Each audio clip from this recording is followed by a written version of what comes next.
बात करेंगे खबरों की। कानपुर में कांग्रेस नेता राहुल गांधी की भारत जोड़ो न्याय यात्रा को लेकर जगह जगह होर्डिंग, बैनर, पोस्टर लगाए हैं। इसी बीच एक होर्डिंग सबका ध्यान अपनी ओर खींच रही है, क्योंकि इस होर्डिंग में राहुल गांधी को भगवान कृष्ण और अजय राय को अर्जुन के रूप में दर्शाया गया है। बता दें कि अजय राय यूपी कांग्रेस के अध्यक्ष हैं। ये होर्डिंग स्थानीय कांग्रेस नेताओं ने लगवाई है, जिनका कहना है कि जिस तरह श्री कृष्ण ने अर्जुन को महाभारत का युद्ध जितवाया था, वैसे ही राहुल गांधी बीजेपी से मुकाबले में चुनाव जीतेंगे। यूपी में वह अजय राय के सारथी बने हैं।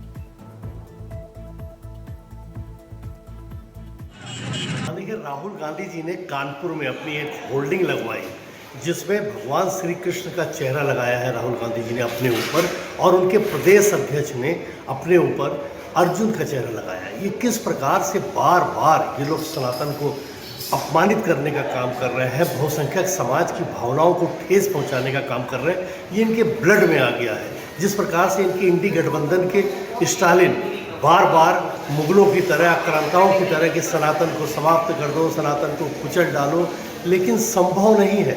सनातन संस्कृति की रक्षा और सनातन संस्कृति जो हमारी परंपरा भी है, धर्म है, उसको ये लोग कोई नहीं ख़त्म कर सकते। लेकिन इस प्रकार की होल्डिंग का प्रदर्शन करके कानपुर और पूरे हमारे हिंदू समाज और पूरे सनातनी समाज को अपमानित करने का काम कांग्रेस पार्टी ने किया। ये कभी शर्ट के ऊपर से जनेऊ दिखाते हैं, कभी सर पर टोपी पहन करके हमारे मुस्लिम भाइयों को भ्रमित करने का असफल प्रयास कि 2024 लोकसभा चुनाव के मद्देनजर बीजेपी यूपी अल्पसंख्यक मोर्चा शुरू कर रहा है विशेष अभियान। बीजेपी अल्पसंख्यक मोर्चा यूपी के अध्यक्ष कुंवर बासित अली ने लखनऊ की हजरत कासिम शहीद की दरगाह से शुरुआत की है।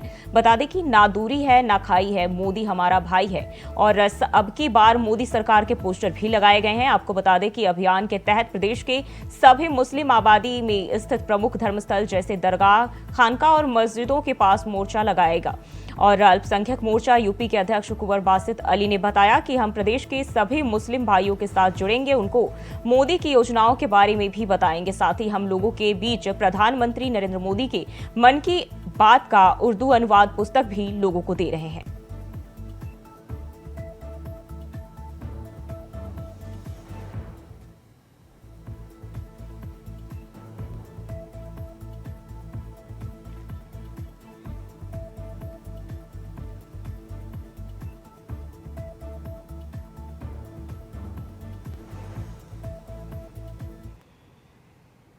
और खबर प्रयागराज से है, जहां समाजवादी पार्टी के राष्ट्रीय महासचिव पद से इस्तीफा देने वाले पूर्व केंद्रीय मंत्री सलीम शेरवानी ने अखिलेश यादव पर निशाना साधा है। वहीं मीडिया से बातचीत करते हुए पूर्व केंद्रीय मंत्री सलीम शेरवानी ने कहा कि अखिलेश यादव पीटीए के अपने नारे से भटक गए हैं, और कहा कि आने वाले दिनों में अपने लोगों के साथ एक बड़ी बैठक करेंगे। बैठक के बाद वो अपने अगले राजनीतिक भविष्य का फैसला लेंगे। साथ ही कहा कि सपा के राष्ट्रीय महासचिव पद से इस्तीफा देने के बाद कांग्रेस पार्टी के कुछ नेताओं ने उनसे संपर्क भी किया है।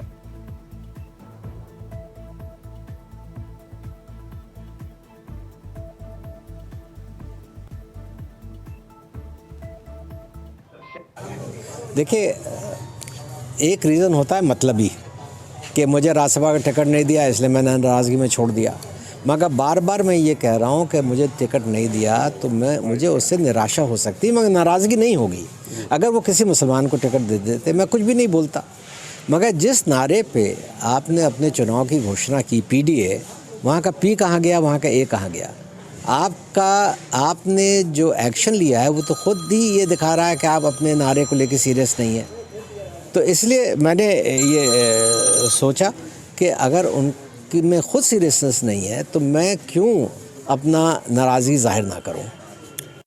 रुक करते अगली खबर की ओर। माफियाती कहवत के अवैध साम्राज्य के खिलाफ योगी सरकार का एक्शन जारी है। प्रयागराज में 50 करोड़ से ज्यादा की वक्फ बोर्ड की संपत्ति को अवैध तरीके से माफियाती के करीबियों के नाम पट्टा करने वाले मोहम्मद अशरम को मुतवल्ली पद से हटा दिया गया है। यूपी सुन्नी सेंट्रल वक्फ बोर्ड ने मोहम्मद अशरम को प्रयागराज के पूरा मुफ्ती स्थित वक्फ बोर्ड की प्रॉपर्टी नंबर 66, 67 और 68 के मुतवल्ली पद से हटाते हुए कारण बताओ नोटिस भी जारी किया है।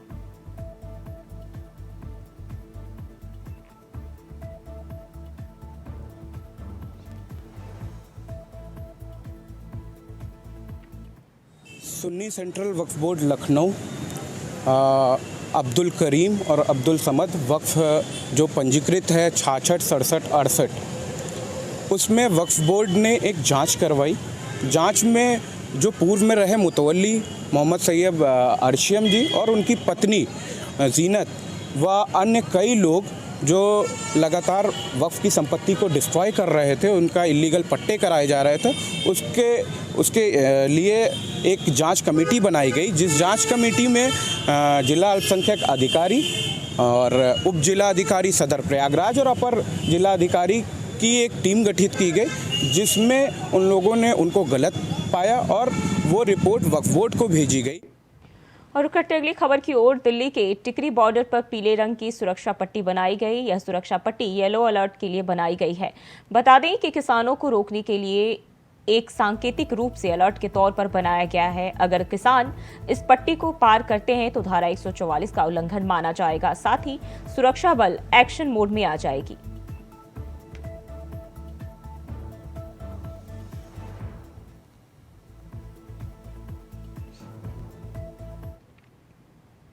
बढ़ते आगे, खबर मैनपुरी से है, जहां भारतीय किसान यूनियन के पदाधिकारी ने कलेक्ट्रेट पहुंचकर विरोध प्रदर्शन किया। बता दें कि 15 सूत्रीय मांगों को लेकर और एमएसपी लागू किए जाने की मांगों को लेकर विरोध प्रदर्शन किया गया। वहीं सिंगी बॉर्डर पर किसानों का विरोध प्रदर्शन भी जारी बना हुआ है और भारतीय किसान यूनियन संयुक्त मोर्चा के तहत विरोध प्रदर्शन किया जा रहा है। साथ ही लखीमपुर की घटना को लेकर कलेक्ट्रेट पर तिकोनिया पार्क में विरोध प्रदर्शन किया जा रहा है। एक बार जो बात बोल रहे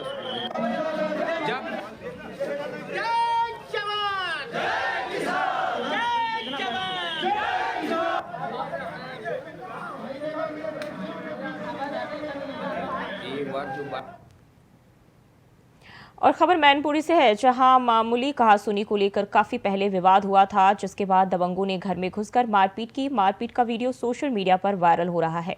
तभी पीड़ित परिवार एसपी दरबार पहुंचे और न्याय की गुहार लगाई। बता दें कि वायरल वीडियो के बाद पुलिस ने मुकदमा दर्ज कर मामले की जांच शुरू कर दी है। मामला एलाऊ थाना क्षेत्र के सिंहपुर गाँव का बताया जा रहा है।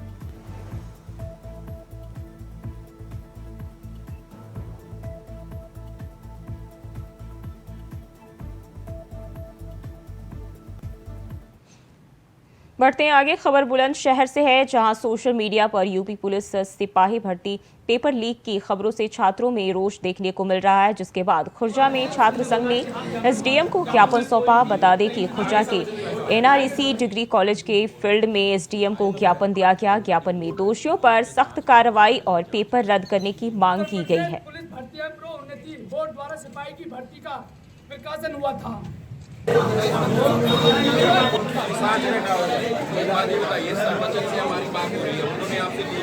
सर्वजन भैया से मेरी बात हुई है, उन्होंने बोला कि हाँ ज्ञापन में कोई भी कहीं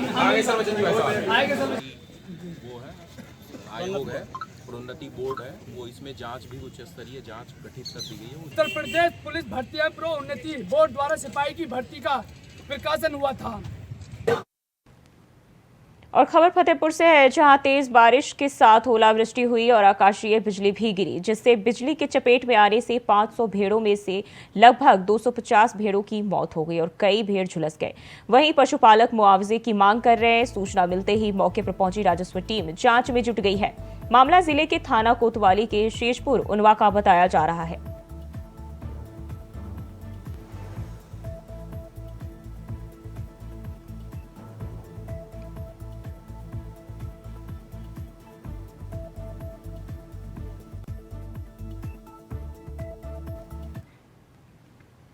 रुक करते अगली खबर की ओर, गाजीपुर के थाना गहमर के गांव में एक 9 साल के बच्चे का शव मिला। बताया जा रहा है कि बच्चा गायब हो गया था, जिसकी काफी तलाश भी की गई। अता पता ना मिलने पर उसके पिता की तहरीर पर थाने में मामला दर्ज कर लिया गया और गुप्त सूचना के आधार पर पड़ोसी के घर की तलाशी ली गई, जहां मासूम का शव बक्से में बंद मिला। वहीं पुलिस ने शव को कब्जे में लेकर जांच के लिए भेज दिया है और फरार आरोपी की तलाश की जा रही है।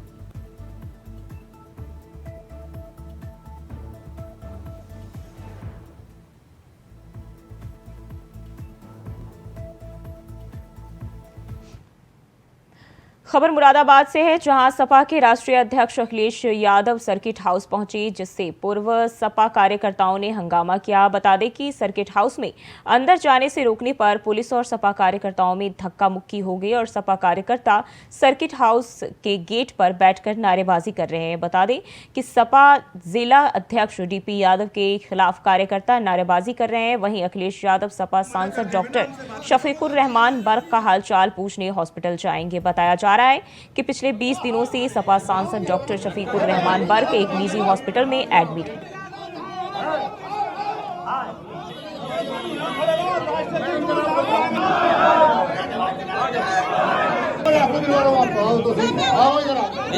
भैया निकल जाने और सपा प्रदेश अध्यक्ष नरेश उत्तम पटेल और जनसत्ता दल लोकतांत्रिक के अध्यक्ष रघुराज प्रताप सिंह की मुलाकात के बाद सियासी गलियारे में ये चर्चा तेज हुई है कि क्या राजा भैया सपा के साथ गठबंधन कर सकते हैं। मुलाकात के बाद चर्चा है कि अखिलेश यादव ने राजा भैया से खुद बात कर राज्यसभा चुनाव में सपा प्रत्याशी के लिए वोटिंग की मांग की। इन सभी चर्चाओं के बीच हमारे संवाददाता ने जनसत्ता दल के लोकतांत्रिक प्रदेश महासचिव ब्रजेश रजावत से खास बातचीत की है। सुनिए उन्होंने क्या कुछ कहा। सियासत में चुनाव का समय आता है तो तमाम दोस्त दूर हो जाते हैं, वहीं जो पुराने दुश्मन होते हैं वो दोस्त बन जाते हैं। वोटों के गणित को ठीक करने के लिए हर समीकरण फॉलो किया जाता है। ऐसा ही उत्तर प्रदेश की राजनीति में इस समय राज्यसभा चुनाव को लेकर हो रहा है। 10वें कैंडिडेट के लिए समाजवादी पार्टी और भाजपा में खिंची चल रही है। बहुजन समाज पार्टी, जनसत्ता दल, वहीं ऐसे तमाम जो छोटे छोटे दल हैं उनके विधायकों को तो साथ में लाने की जद्दोजहद चल रही है। ऐसे में जहां जनसत्ता दल यानी कि रघुराज प्रताप सिंह उर्फ राजा भैया की पार्टी के 2 विधायक भाजपा को के खेमे में जोड़े जा रहे हैं, वहीं एक दिन पहले समाजवादी पार्टी के प्रदेश अध्यक्ष नरेश उत्तम पटेल ने राजा भैया से मुलाकात कर सियासी पारा गर्म कर दिया। इन सभी मुद्दों पर हम जनसत्ता दल लोकतांत्रिक पार्टी के प्रदेश महासचिव ब्रजेश राजावत से बात करेंगे। मुलाकात हुई, क्या बातें हुई हैं? देखिए मिश्रा जी, सबसे पहले आपके चैनल के माध्यम से बसंत चल रहा है और बसंत में बयार बहती है। हाँ, इस समय वर्तमान परिप्रेक्ष्य में राजनीति की बयार बह रही है। आपने जो प्रश्न किया है कि किसके साथ, देखिए हमारे राष्ट्रीय अध्यक्ष जी का हमेशा से एक उसूल रहा है, सत्य के प्रति, धर्म के प्रति, देश के प्रति हमेशा उनका एक वो रहा है, तो शुरू से ही है। और आज जब से उन्होंने दल बनाया है, आपने देखा होगा कभी भी किसी दल के खिलाफ उन्होंने कभी एक भी पटाक्षेप नहीं किया है। उनकी एक अपनी भाषा शैली है। हाँ, अतिथि देवो भव, हमारे यहाँ जो भी आता है उसका हम स्वागत करते हैं, चाय पानी कराते हैं, बैठाते हैं और बातें करते हैं। इसमें कोई अभी ऐसा नहीं है कि हम इनके साथ हैं या उनके साथ हैं। बिल्कुल, अगर शादियों का दौर चल रहा होता, अगर राजा भैया की मुलाकात नरेश उत्तम पटेल की किसी शादी फंक्शन में हुई होती, किसी बर्थडे फंक्शन में हुई होती, जैसे भी कुछ दिन पहले अखिलेश यादव जी की और उनकी हुई थी, तो सवाल उठते तब भी, क्योंकि माना जाता है सियासतदानों की हर मुलाकात में सियासत होती है। लेकिन आवास पे जाकर मुलाकात करना और मौजूदा समय में जब राज्यसभा चुनाव को लेकर जद्दोजहद जारी है तो कहीं ना कहीं तो चुनाव की चर्चा हुई होगी। नहीं, मैं आपसे बिल्कुल सहमत हूं। जो मैंने कहा कि बसंत में बयार, वैसे चुनाव की समय बयार। क्या कहा नरेश उत्तम पटेल ने कि भैया आप हमारा साथ दीजिए? नहीं, बिल्कुल, देखिए जो भी राजनीतिक दल आता है तो हमेशा अपने साथ के लिए ही आता है। आपके घर पे आएगा तो ये कहेगा कि मेरा साथ दीजिए। लेकिन अब ये जो बात है ये राष्ट्रीय अध्यक्ष जी पर है, वो किसके साथ जाएंगे, किसका साथ देंगे और किसके तरफ मुड़ेंगे। देखिए शुरू से जो मैं बात बोल रहा हूं, हमारे राष्ट्रीय अध्यक्ष जी एक कोहिनूर है। आप देखते होंगे विधानसभा में जब वह बोलते हैं तो उनका एक अलग है। आपके चैनल के माध्यम से ही हमने पिछली बार देखा। यही कोहिनूर कभी मुलायम सिंह यादव के साथ में था, तो इसीलिए तो अखिलेश यादव ने फिर कहा होगा कि ये कोहिनूर फिर हमारे साथ में आ जाए। नहीं, तो नेताजी का भी आज भी वो सम्मान करते हैं। आपने देखा होगा, चाहे वो बातचीत में हो, चाहे नेताजी की जन्मदिवस के अवसर पर उन्हें जाना, लोग ही उसको भ्रम में पाल करके दूसरी तरह टिप्पणियां करने लगते हैं। और वहीं मथुरा में नशे के इंजेक्शन का कारोबार धड़ल्ले से चल रहा है। बताया जा रहा है कि विभाग की मिली भगत से यह कारोबार फल फूल रहा है। जहां गांजा और गैर प्रांतों की शराब के धंधे की जड़ें पहले से गली मोहल्लों तो फैली हुई है, तो वहीं अब मेडिकल स्टोर संचालक भी नशे के इंजेक्शन बेच रहे हैं। गोवर्धन चौराहे से लेकर गोवर्धन जाने वाले मार्ग पर नशे के इंजेक्शन कम उम्र के लोगों को बेचने का मामला सामने आया है, जहां एक मेडिकल शॉप पर नशे के इंजेक्शन बेचे जा रहे थे।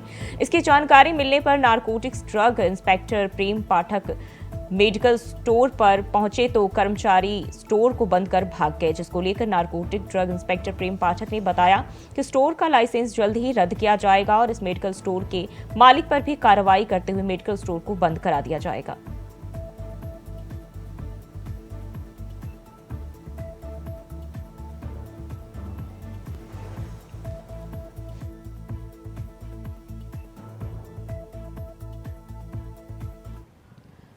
और खबर गाजीपुर से है, जहां पुलिस अधीक्षक ओमवीर सिंह गाजीपुर द्वारा अपराध और अपराधियों के विरुद्ध अभियान चला रही है। बता दें कि धुसका मोड़ के पास चेकिंग के दौरान पुलिस ने जब एक मोटरसाइकिल सवार को रोका तो मोटरसाइकिल सवार ने पुलिस को मां बहन की गाली देते हुए हमला भी किया, जिसके बाद पुलिस ने आरोपी को गिरफ्तार कर आरोपी पर मामला दर्ज कर आगे की कार्रवाई शुरू कर दी है। इस दौरान पुलिस ने आरोपी के पास से एक अदद तमंचा, 315 बोर, 3 खोखा कारतूस, 1 जिंदा कारतूस भी बरामद किया है।